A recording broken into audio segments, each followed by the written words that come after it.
And I'm now pleased to introduce our next speaker, who's Professor Justin Gooding. Justin Gooding is a chemist with considerable experience in fundamental bioelectronics and chemometrics, which he's used to make biosensors that can be applied in a range of health and medical settings. Justin was also elected as a fellow in 2016, unable to attend last year, so delighted to welcome him now. Thank you. And let me again say, like many other people, it's a tremendous honour to be elected to the Academy.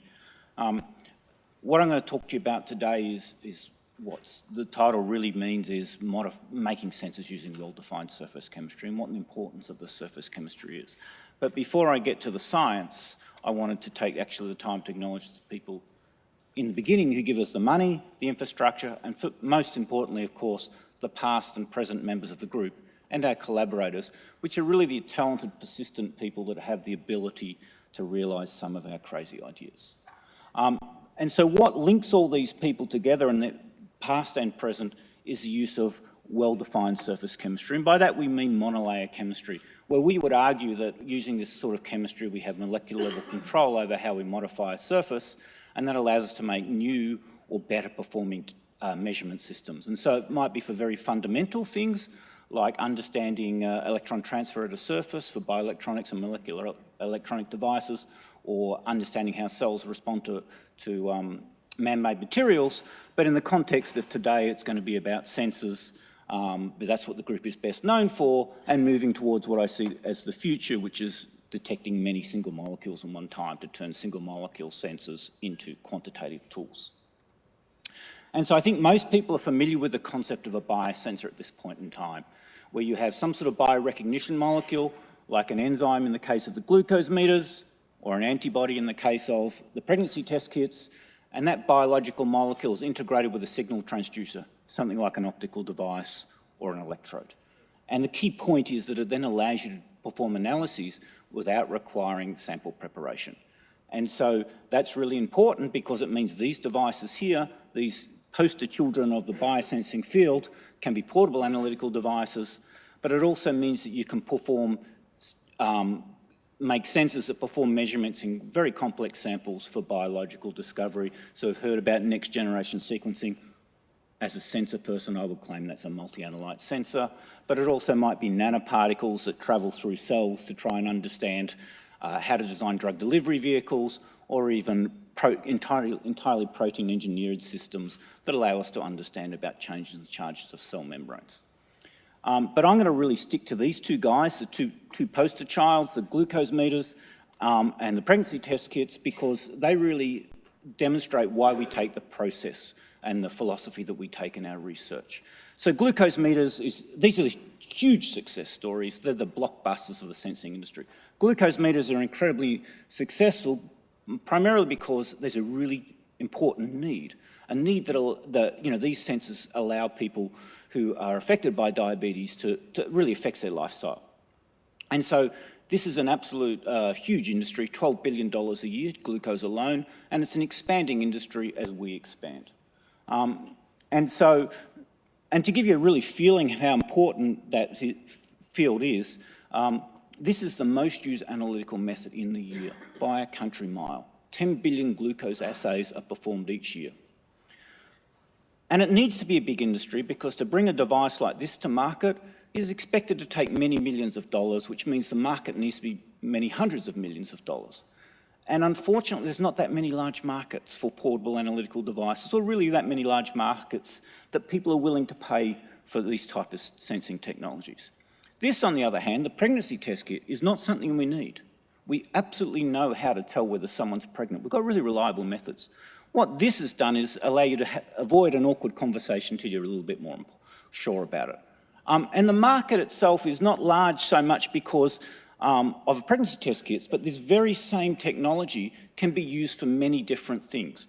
By changing this antibody and recognising a different red diamond, you can monitor all sorts of different proteins and cellular species, so that we say the technology is generic. And so what that means to us is that we need to develop sensors or solutions to sensing issues where the solutions are applicable to many different species that we want to detect.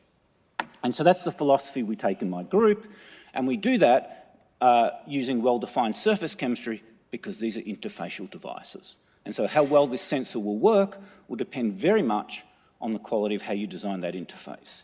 So in my cartoon here, I have a cartoon of a DNA sensor where what you do with a DNA sensor is you have single strands of DNA that recognize complementary strands and form a duplex, and then with appropriate labeling, you get a signal. So it's that biological molecule interface with a signal transducer. In this case, it's an electrochemical device. But what the interface has to do is pretty much everything the sensor needs to do. So we need to immobilize the DNA, and we need to make sure it doesn't perturb the thermodynamics of binding to its partner, because that will influence the detection limit. So what we do is we have to endpoint immobilize it and keep the strands far enough apart so that they don't influence each other. But we need the rest of the interface to stop other things binding to the interface, because we're going to use this in complex samples, potentially blood. And not only that, all these requirements have to be fulfilled in a way that you make the device very reproducible, and not only reproducible, but robust and compatible with bulk manufacture. So the chemistries that we use are these self-assembled monolayers. And so what a self-assembled monolayer is really just a single layer of molecules that are spontaneously formed on a surface to essentially form a two-dimensional crystal if you can make the layers properly enough. And the advantages are, of course, with only a single layer of molecules, you're not really changing much of the properties of the bulk material. And at the same time, because you can put different types of chemical components, you could perhaps space your coupling points for your DNA in that last example, and by changing the ratio in the solution, you could change how many coupling points there are. So you get some sort of molecular level control or something close to molecular level control laterally of the surface, but if you use rigid molecules, you can move them above the surface, proud above the surface.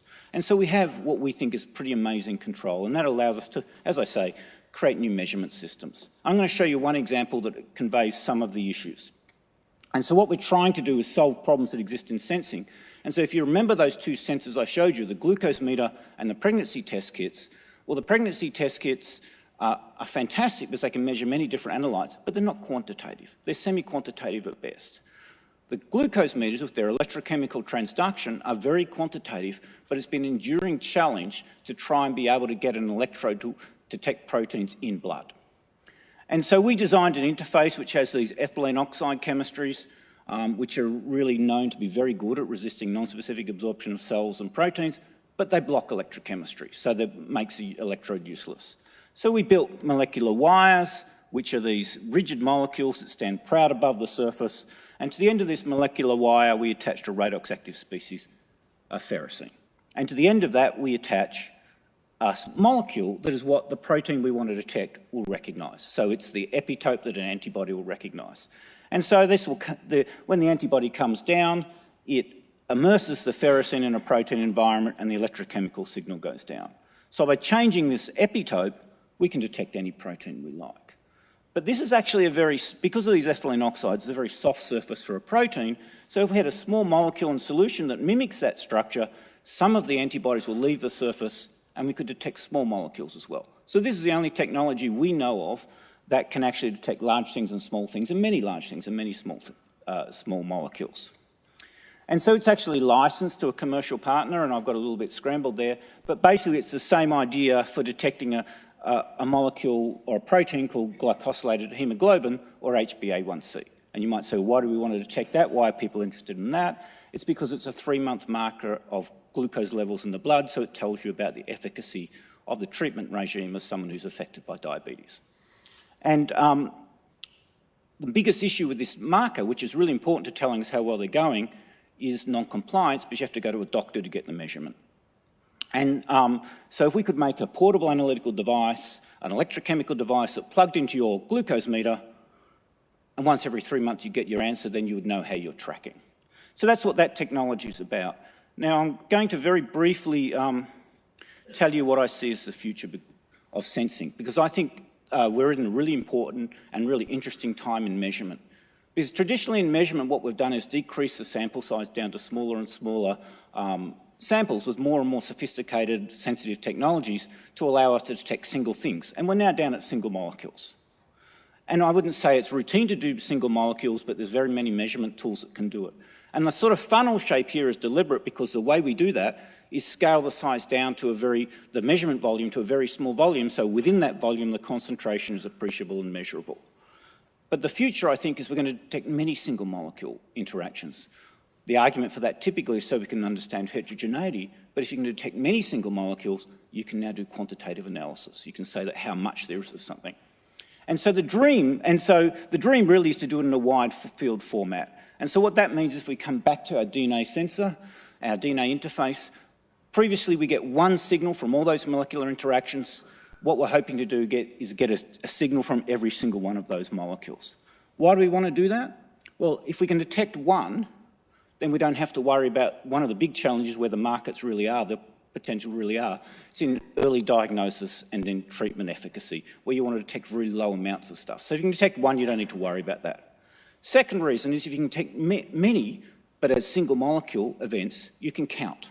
And count means you can avoid calibration, and avoiding calibration means it's much easier to make a portable device.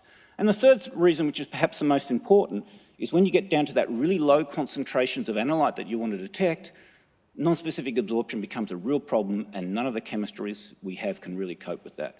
But if you could look at single molecule interactions and different types of interactions with a surface, where you could deconvolute specific from non-specific effects, and you could then change the whole sensing paradigm and allow you to have a semi-selective biological molecule and detect many types of analytes.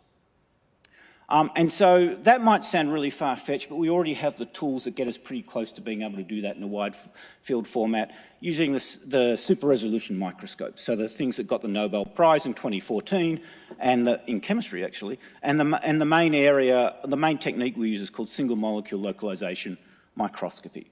And so without really going into how they work, because I don't have the time, we can tell the positions of single molecules with 20 nanometer resolution. So you can see some blinking molecules here for this biointerface for cell adhesion, and if you zoom in, each one of those bright dots, which they're fluorescent, I forgot to say it's fluorescence microscopy, each one of those bright dots is a single molecule.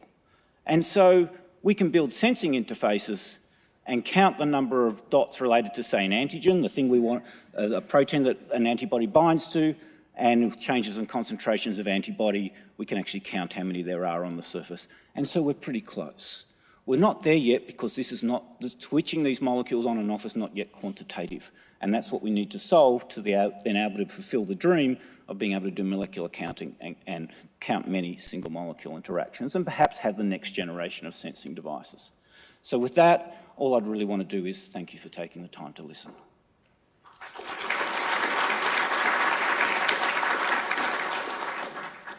Thank you, Justin. So do we have questions from the audience? Yes, here at the back.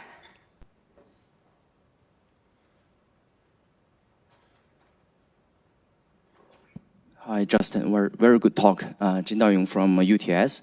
You're talking about using single molecule for early stage diagnostics, but the purpose is really for portable devices. But single molecule tools is extremely expensive these days. How do you see the opportunity to use very expensive tools for point of care applications? Well, you're absolutely right that the tools like these microscopes are very expensive, right? But using sort of plasmonic particles, for example, we can actually, using a dark field microscope, portable handheld thing, we can do that. And in fact, there's already companies that exist that measure single molecules. Obviously, Oxford Nanopore is one of them. That is a portable device.